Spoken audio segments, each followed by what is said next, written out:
everyone. Thank you for joining us today. My name is April Seggebruch, and I'm the co-founder and chief strategy officer at Movista. Movista is a technology company. We currently serve our customers in the retail space with a best-in-class mobile workforce management platform. And I'm so excited to be able to moderate this Future of Work breakout session for the first ever U.S. Regional Scale-Up Summit. First ever. It's pretty cool. The stay-at-home orders across the United States, and in fact globally, have forced many of us to stay at home, or at least out of the office, and have radically changed the workplace dynamic, much more than just this shift to remote work. Companies are entering into a reimagined phase, requiring flexibility, out-of-the-box thinking, and a fair amount of grace along the way. In this session, we will be exploring how the crisis has impacted talent recruitment, onboarding, and the daily chore of continuing to drive value within our organizations. We will dive into this, how leaders, we can maintain the balance between human collaboration, corporate communication, and project management. So I'm thrilled that today we have an amazing panel of proven leaders here with us. And in fact, many of these panelists have already embraced the art of pivoting by focusing on how their companies can and have changed, innovated, adapted, and impacted by this new reality that we're in. So before we get started and get to the fun, a few housekeeping notes. First, please type any questions that you have in the Q&A window. It's the button at the bottom right of your screen. Do it at any time throughout the conversation. Please don't feel like you have to wait to the end. We'll collect and curate those questions and get to as many of them as possible before the end of the session. Second, if you're still learning more about Endeavor and you're interested in the ways of how you can engage with the regional office near you, please reach out to the Scale Up Summit Committee team by checking out the resources available in the expo room, which one is the options within the main section of Hopin. There are so many ways you can get involved with Endeavor and their amazing network. We'll also drop a link in the chat so you can get to easy access support as well. So this panel session is co-hosted by the Endeavor Northwest Arkansas office. I've had the privilege of getting to know the whole team. Shout out to Janem and Tyler and Jessica by participating in the selection process, as well as EY's 7 Drivers of Growth program earlier in the year.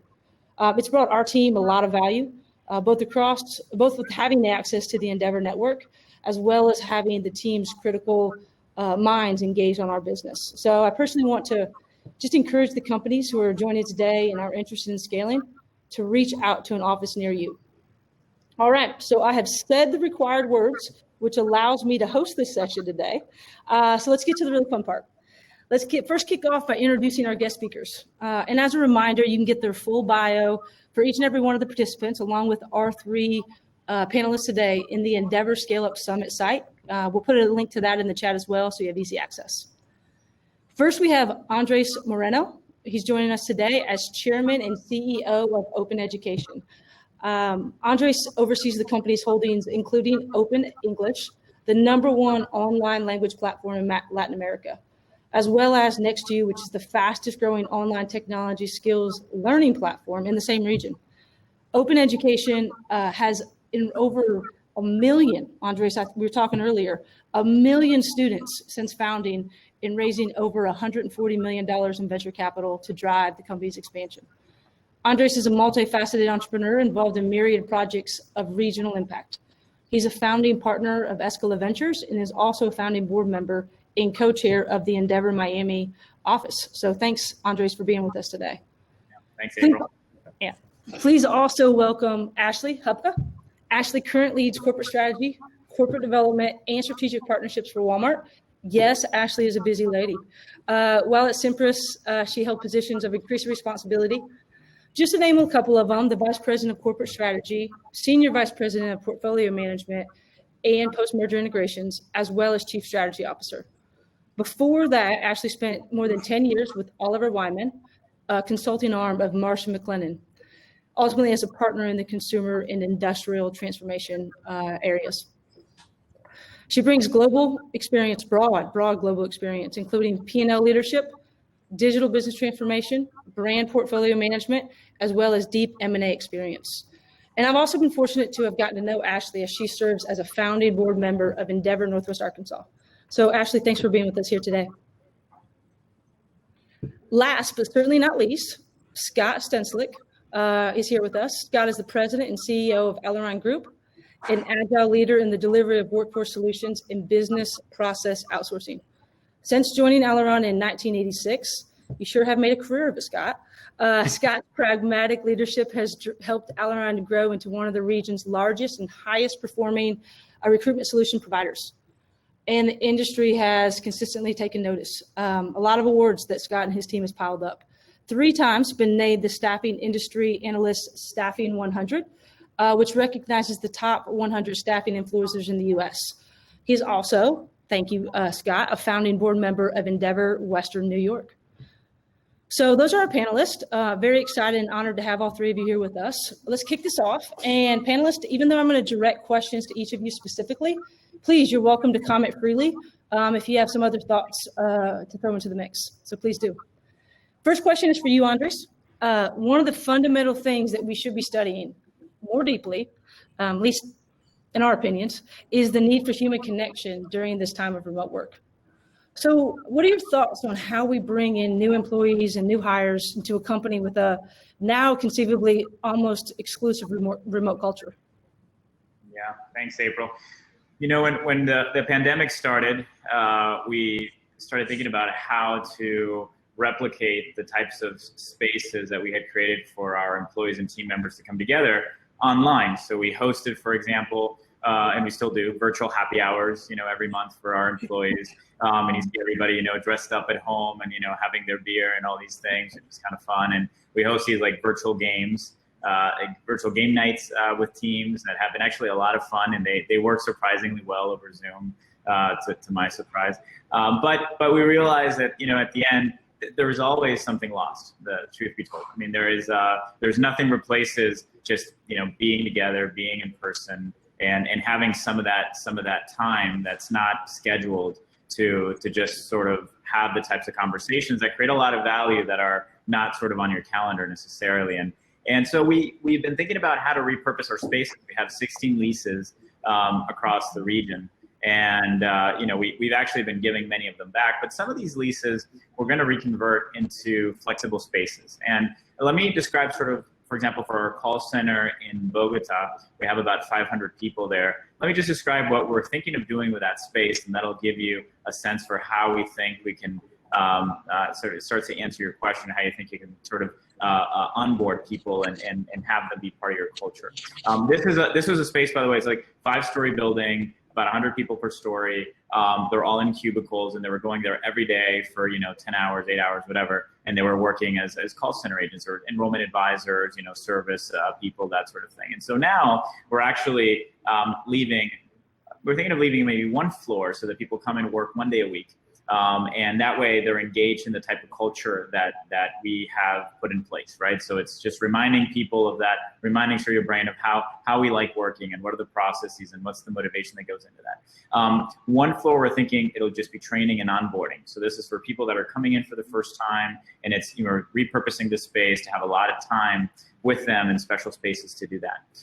The other floor, we're thinking about having like big conference rooms for periodic meeting spaces, right? So again, bringing like key staffers, management team members into a cool space to share maybe for periodic, very important meetings that happen once a month, once every couple of weeks.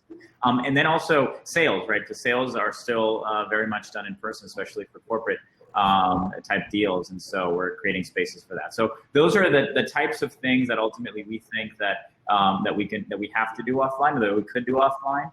But anyway, it's not an easy thing to answer. I think we'll learn a lot over this next year as we repurpose these spaces and see if these things work. That's great. Hotel type desk space. I see a new app being built by somebody somewhere, how you can rent your space ahead of time. That's great. That's a really great way to re-leverage that space. Yeah. So next question is for you, Ashley. Walmart's in a unique situation, as you have many employees which have to show up to the stores for work. There's no way to complete that type of work from home. While most other employees that work for corporate are working from home, and in fact, have to work from home at least through the end of January.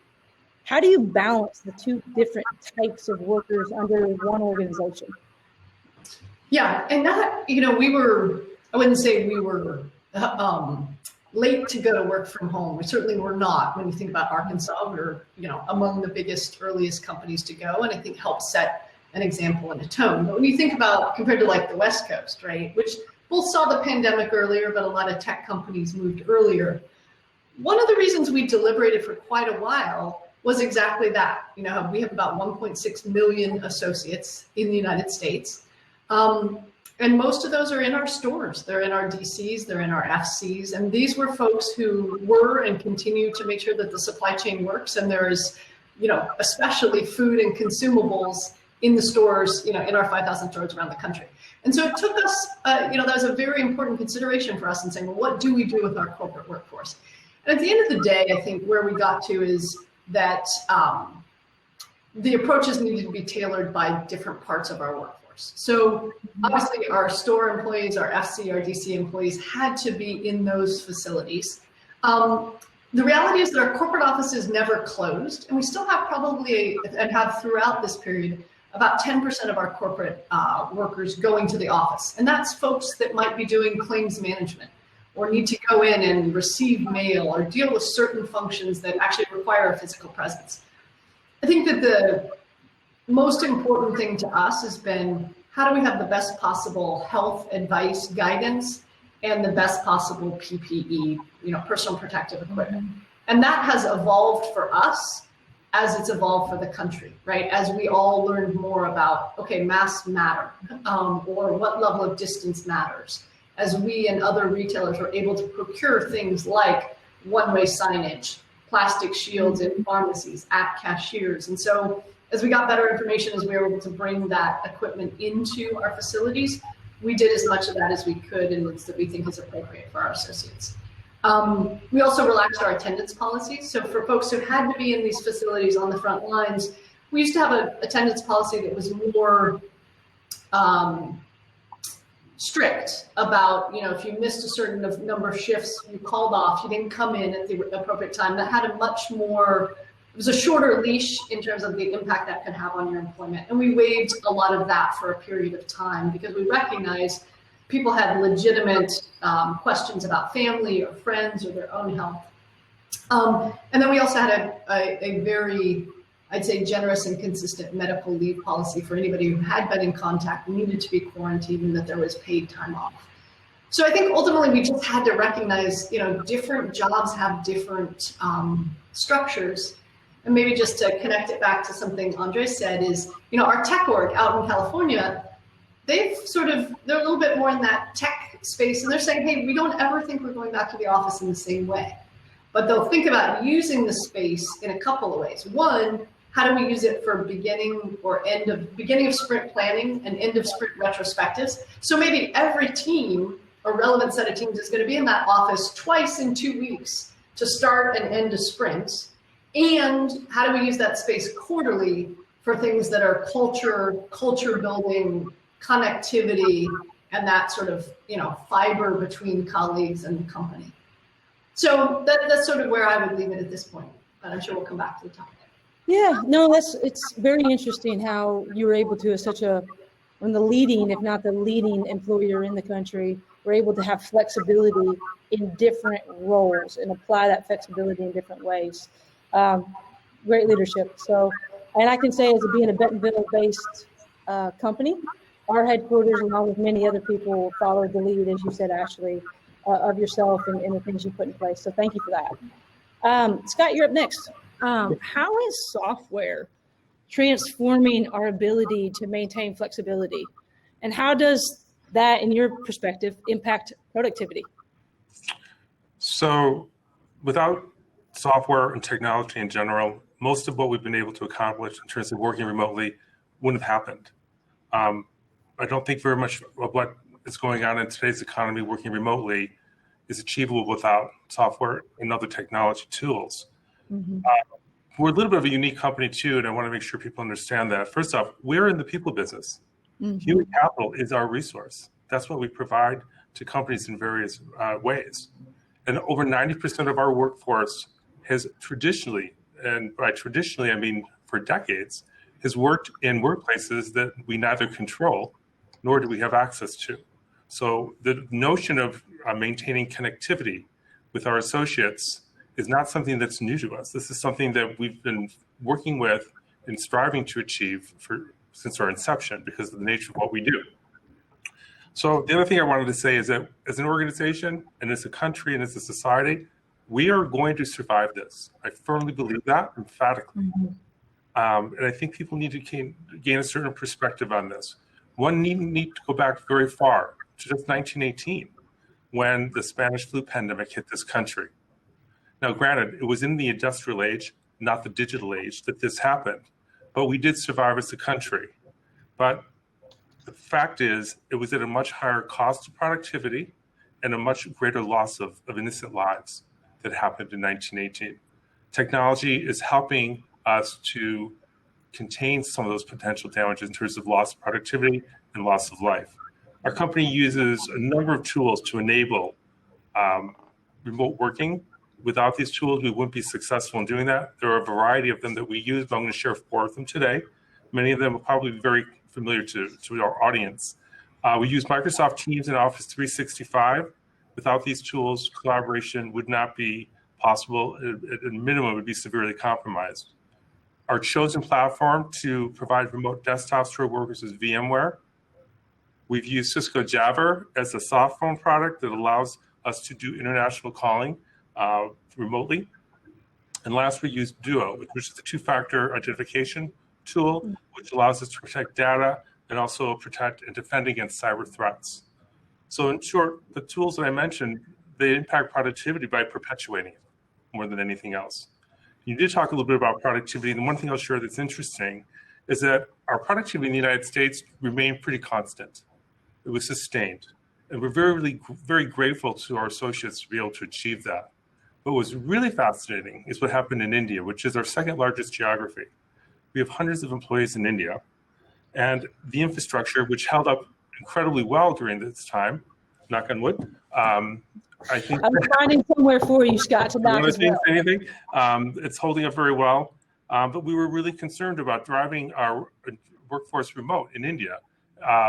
And the result is that our productivity improved significantly in India, and to the tune of about 20%. And we really don't know empirically why that happened, but we have some guesses, some educated guesses. One of the things is that the Indian workplace and culture is very complex and multifaceted. There's a lot of factors that go into that as opposed to a U.S. workplace. But one of the things is that it's a very social and communal workplace. In a lot of ways, that's a really good thing, but in some ways, that doesn't necessarily favorably impact productivity in the workplace. So, in other words, there were fewer distractions when people were working at home as opposed to in the workplace. That's one factor we think is true. Also, that's true is a lot of Indians travel very, very far to work. We're not just talking about commuting. They live hours away from their home, and they live in a lot of times live in temporary quarters, and then have their commute. So that whole issue of distance from family has been removed. The whole issue of going to and from work has been shortened. I think that time's been redirected to work. And the third factor is that as a country, India was very, very, very strict in terms of fighting this virus. There were a series of national and regional shutdowns that were very, very strictly enforced throughout the country, most times to home confinement. Simply stated, there's not a lot else to do there but work. So it's been an interesting experience, and it's been very enlightening. And I was so concerned about what would happen to our Indian operations, because we provide both in-country services as well as offshore services from that country. I was particularly concerned about the offshore services because of the concern that the infrastructure wouldn't hold up, and it did with the tools that I mentioned. So, Scott, that's really interesting. To your point of there being an initial concern that the infrastructure could maintain the load placed on it by the work from home population growing, and now the increased productivity. How do you foresee, or how is your company viewing post-COVID days? And does that impact your workers in India continuing to work from home, or back to the office, or some type of mix? So I think this is a very complex situation that we're in, and there's no one size fits all for any industry, any company, or any group of employees. And I think that you have to look at the exigent circumstances to determine what really makes sense. And my basic premise about the future of work and the whole issue of remote work is that it's not going to be remote in the truest sense. I think instead it's going to be fluid, it's going to be flexible, and it's going to be variable. And I don't think that we have to play the outer edges of the spectrum. There's a lot of room between working 100% in the office and 100% remotely. And I think where we fall, or where society falls, or where a company falls, really depends on those circumstances. So what we need to do as an organization is agile and nimble to be able to scale up, scale down, proact, and not react, in determining the optimal mix of in-office and out-of-office work. That's great. Very, very consistent with some of the thoughts Ashley shared around flexibility for the right situations. Seems to be a consistent thread.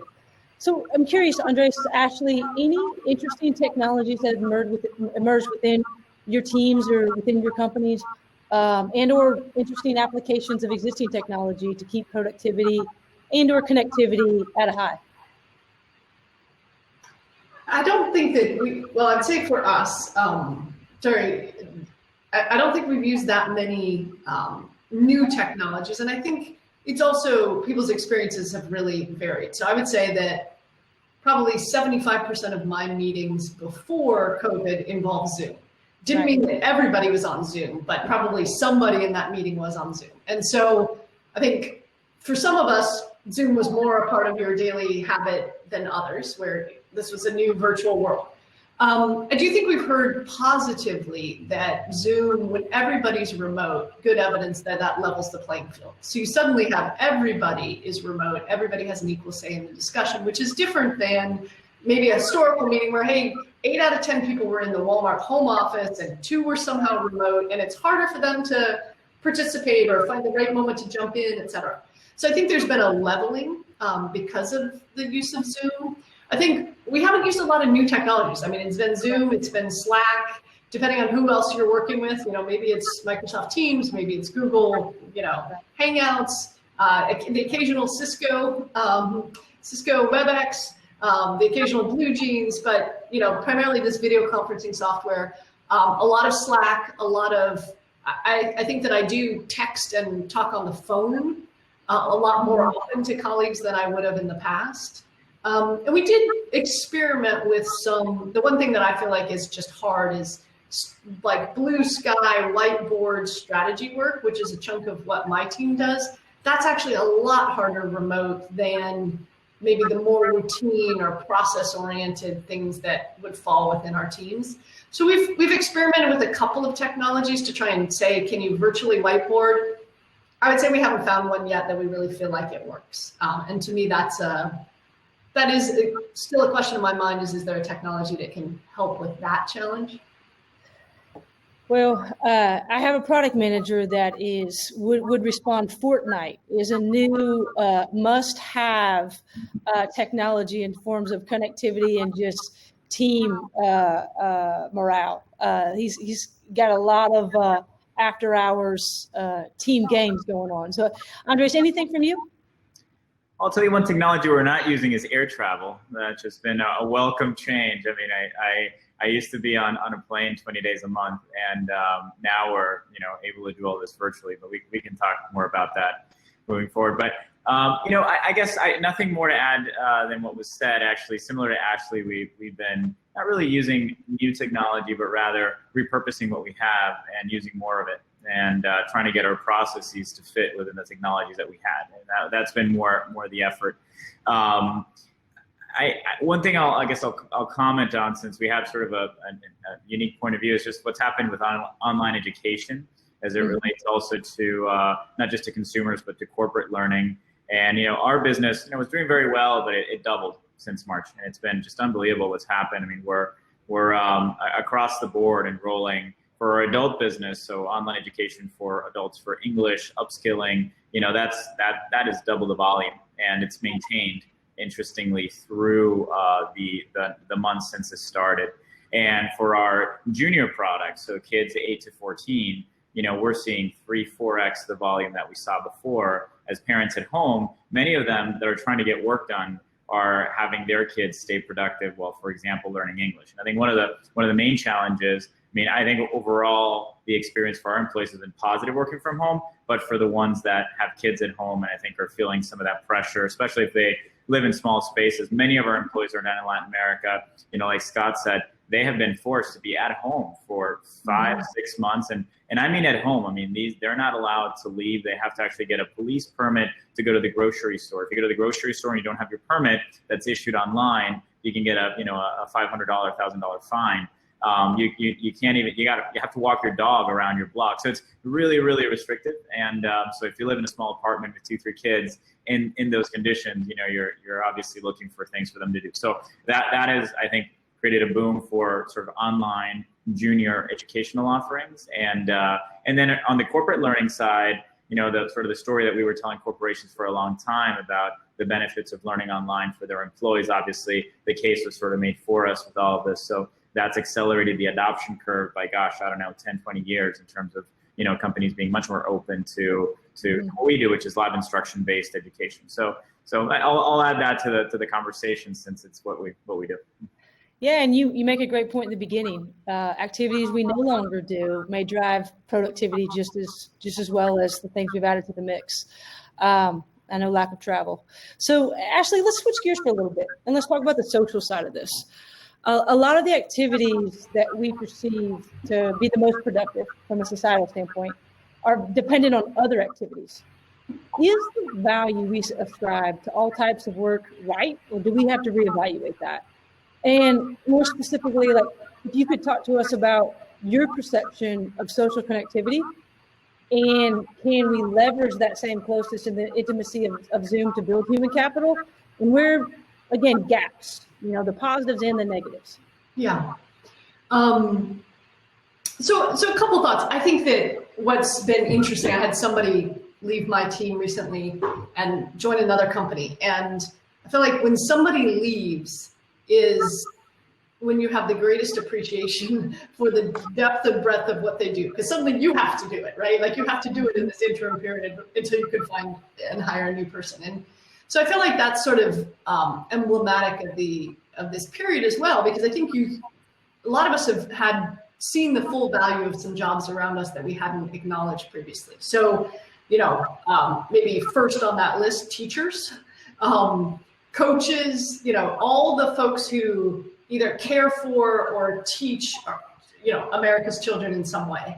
I think healthcare aides, people who, help in the home, if that's a child with a developmental disability, if that's an elderly member of your family. We've seen the value of essential workers, and whether that's people delivering the mail or in grocery stores or in other essential stores. I think we've also seen the value of, at least I would also say in my household, house cleaners, right? And so I do think there's this point in time where you suddenly see there's this work that was maybe not as appreciated as it has been in this period. And I think the question for me is sort of how do we think about that going forward? And I think a lot of the emphasis, or one of the ways I square it is to say, okay, those things may not be paid the same wages, because some of them require more, certain jobs require more education. Like there's an investment in that human capital and it's paid at a different level. But I think what we're seeing at a lot of,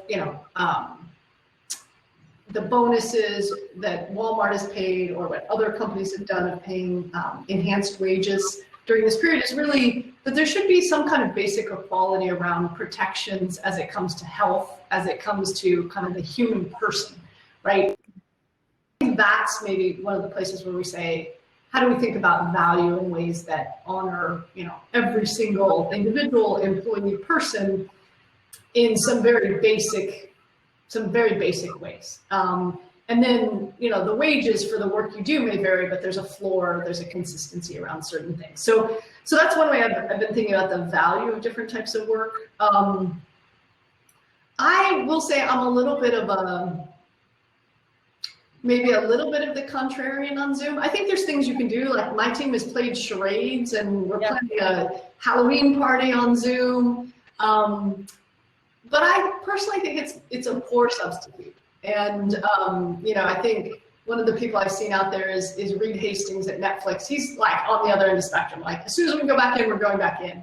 And then Janem, who again is our director for the Northwest Arkansas Endeavor chapter, had sent me a note the other day, and I do think the pendulum will swing back. And this note was looking at people's stated preferences about where they'd like to work. And it used to be, I guess pre-pandemic, they had some data, it was about 8% of people said I want to work at home 100% of the time. Post-pandemic, it's 12%. And about 40% want to be in the office 100%.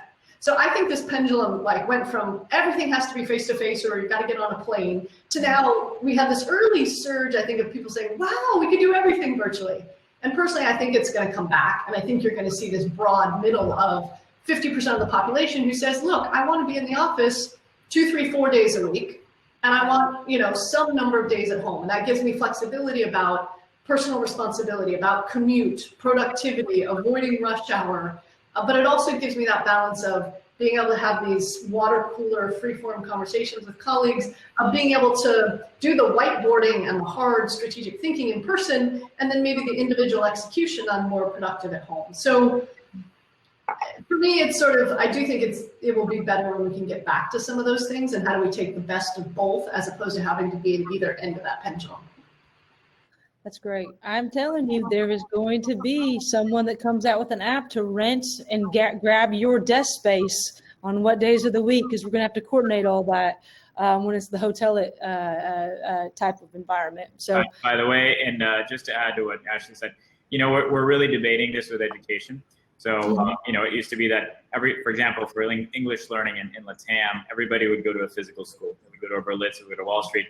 We came in and now we had an interesting sort of, we created a market of people that wanted to study online, but whoever wasn't trying that has tried it over the last 6 months. Right. So pendulum has swung to pure online.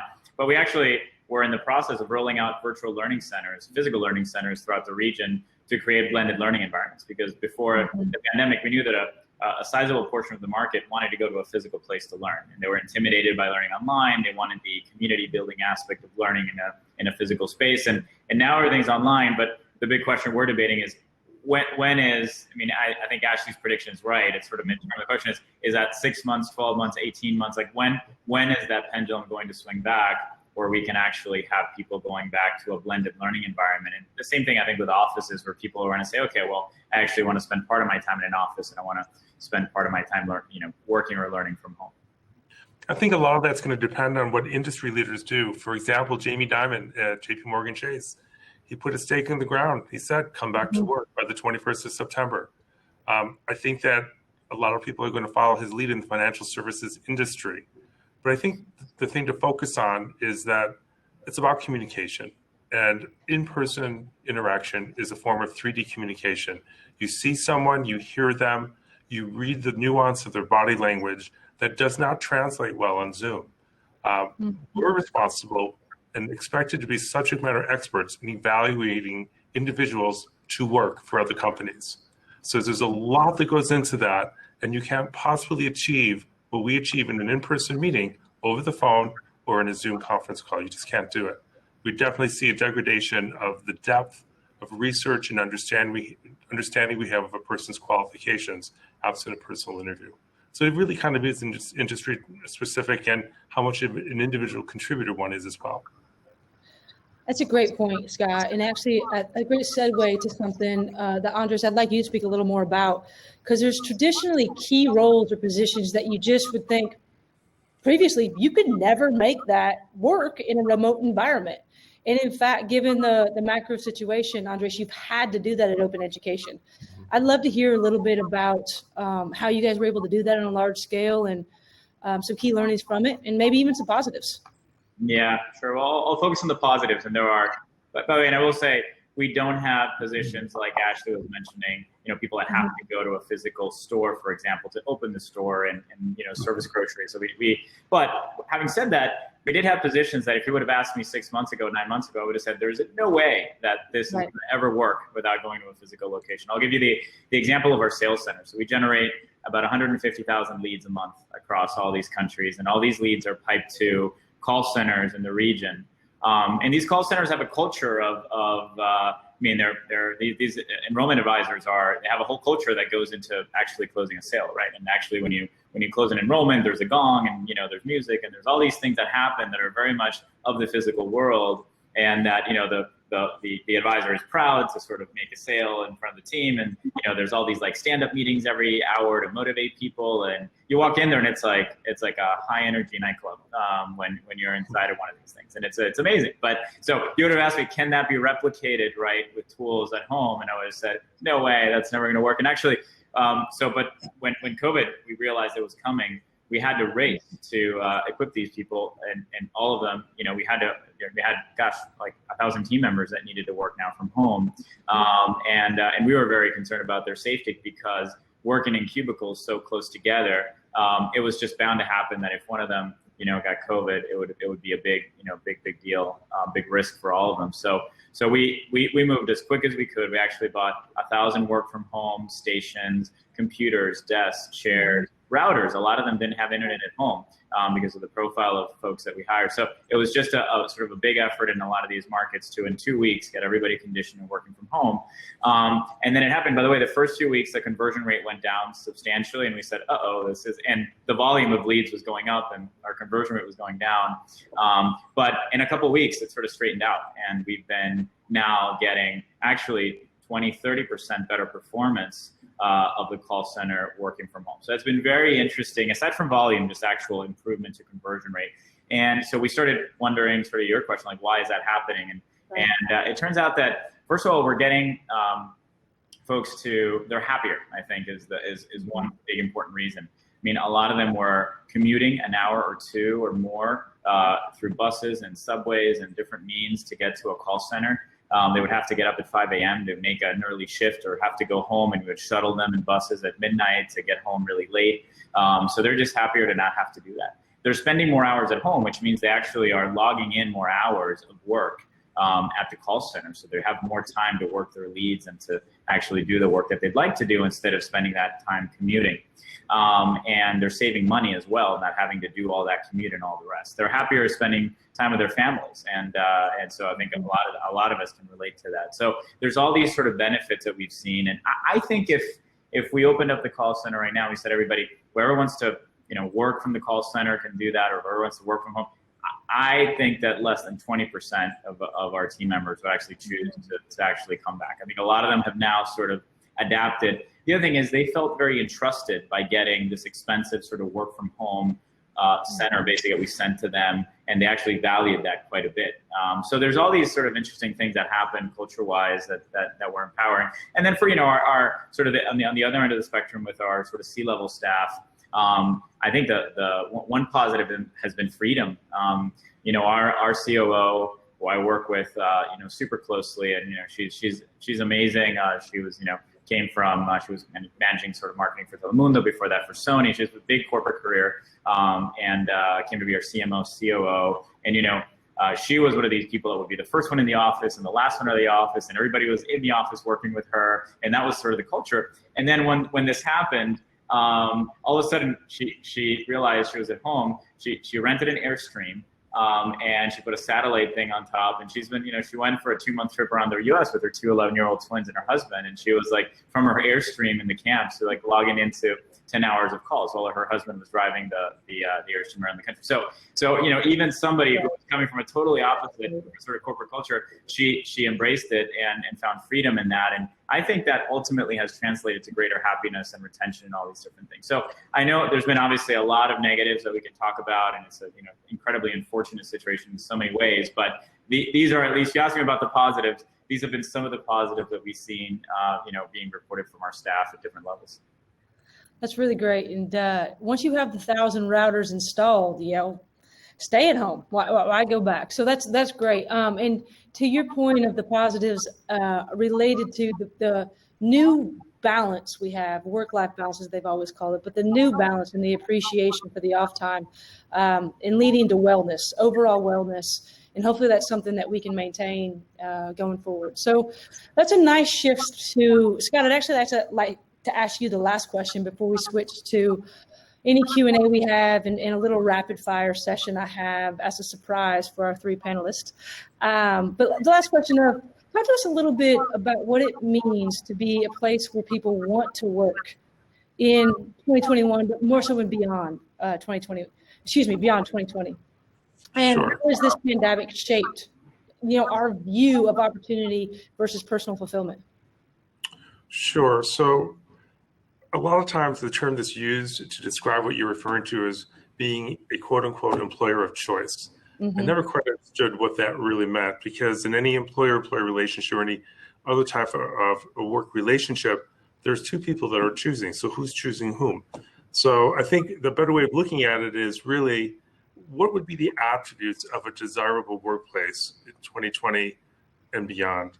Our organization thinks that the following things are most important, and I think that my coworkers share in this and buy into this as well, is that a desirable workplace, one that I would define as worthy of investing in, would be a workplace that is diverse, that's inclusive, and operates in a way that's truly aligned with the company's values, being authentic. I think that an organization that's transparent in their decision-making is appealing to a lot of individuals. Environments where you as an employee feel safe and cared for is really important. Personal safety and health in this pandemic era have become paramount. I think organizations that can be nimble and, as I said earlier today, be proactive rather than the reactive is important. I think a lot of organizations were caught very flat-footed by this pandemic. That can never happen again. That will never be a permissible behavior in organizations going forward. I think that organizations that are aware of the social impacts of this pandemic on people's ability and willingness to work and where to work, having that awareness is going to be something that's important as a responsible employer. So in terms of how has that shaped fulfillment, I think it's kind of interesting. I'm going to look at this a little bit broader than just work fulfillment. I think personal fulfillment and work fulfillment are inextricably linked. But I think the necessity of people to work remotely is kind of upset the apple cart, if you will. The whole notion of work-life balance is fundamentally different now. And I think, speaking for our organization, we're really concerned about the long hours that many of our associates are working now, not necessarily out of necessity, because of default of the circumstances that they're working under right now. I don't think that's a sustainable premise. And I think that's something that we really have to work hard with our associates to get them to understand that taking care of themselves should not be at the expense of getting their work done. And I think all of us, we want the opportunities to have growth, advancement, and validation in our profession and what we do.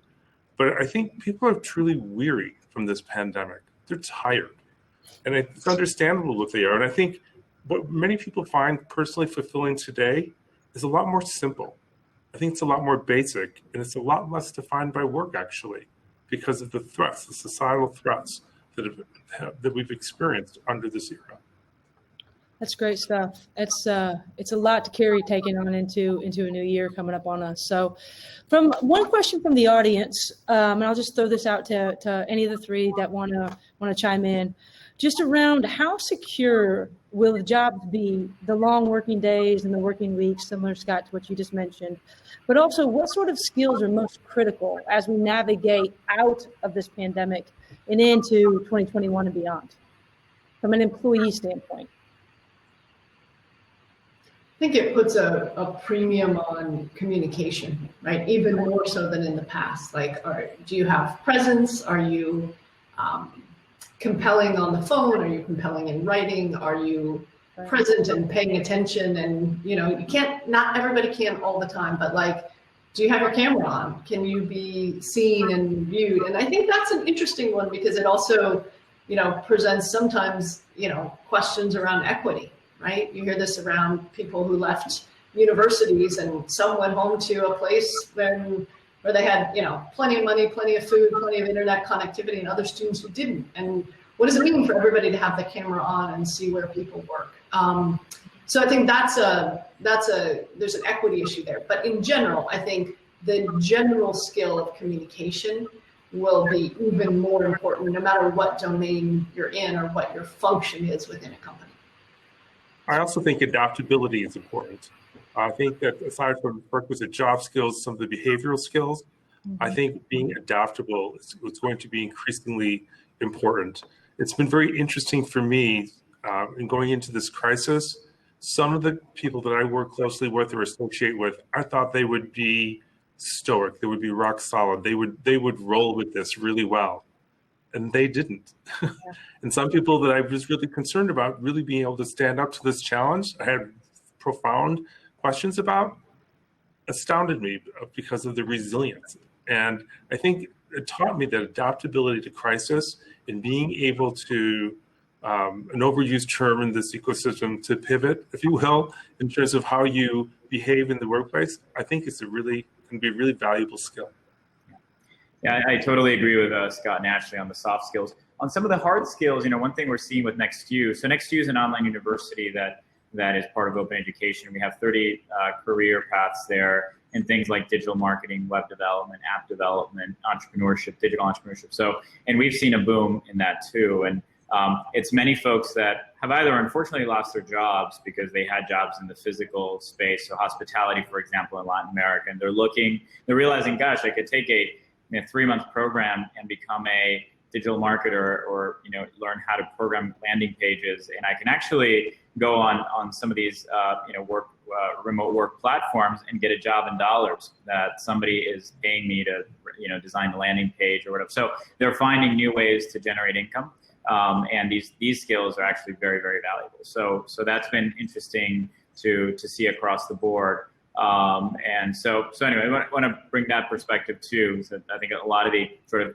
emerging middle class has accelerated their understanding of, wow, these are very important, and we can develop new careers around them.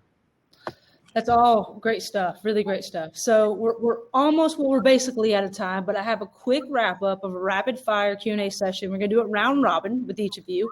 I'll ask you a short question, 1-word response. We'll start with Scott. 1-word-ish response. We'll start with Scott. We'll go to Andres and to Ashley, and then swing back around. So here we go. The first question is, what is the one word that describes your sentiments towards 2021? Hopeful. Opportunity. Optimistic. All right, that's good. Very uplifting. Next question. Ashley, we'll go with you and swing back around. What is a new life hack you've adopted to deal with quarantine or stay-at-home orders? I finally subscribed to New York Times Cooking. I wasn't willing to shell out the money for it, but I finally did, and it's useful. That's great. I'm sleeping better. I didn't realize how important sleep was, and with flights and changing schedules and time zones, you often cut into your sleep. That's sort of the one variable that you adjust most often, and just sleeping 7 hours every night consistently, going to bed every time at the same hour and waking up, it's like the world's most regenerative thing, and good for your immune system. I could go on and on. I've read a lot about it, but sleep better, guys. I think the one thing I would say is I've learned to invest in my personal relationships. That's great. I echo that one. All right, 2 last quick ones. What is the one, and Scott, we're back at you and going around. What is the one activity you no longer do because of COVID and this pandemic? The one activity I never do because of COVID, I don't work out in the same way that I used to. Workouts? I do work out, just not in the same way. I don't order room service. I'm eating a lot better too. Eating at home, doing your own groceries, it's great. Yeah. We have not been back to restaurants at all. Yeah, that is a tough one. I missed that too. Last question, Ashley, and swing it back around. Where's the first place you will visit post-COVID? From a personal travels perspective? Well, to the very beginning, if anybody was listening in as we were just chatting, we'll probably go back to France because we lived there for 6 years and see some friends and eat some really good French food in a restaurant.